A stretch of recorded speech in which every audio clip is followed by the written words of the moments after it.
Hello guys, welcome back to my video. This is Ashley. Ayun na nga. Ito na nga, kakauwi ko lang galing sa labas, sa Taipei. Napabili tayo, napagastos tayo. Ito yun. Lositan, yan. Siguro sa iba, small amount lang to, pero para sa akin, mahal na rin to, maharlikan na din, hindi naman basta-basta ang product nila. Dalawang item lang naman yung binili ko sa Lositan, yan, and ito yun. Ayan.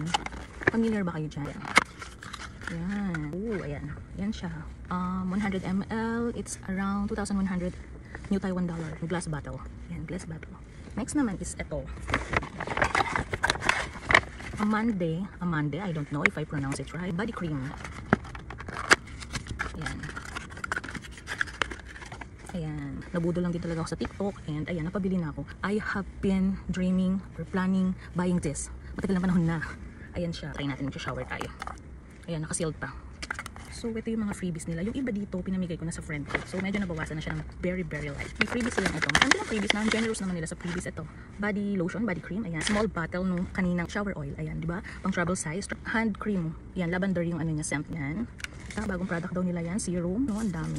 Ito, yan. Youth oil sa hair serum naman to. Yan. Ito, hand cream to. Ito. And nagpaplano na rin akong bumili ng bagong perfume ko. Tingnan yung ano ko, tungkil ko, nasira na.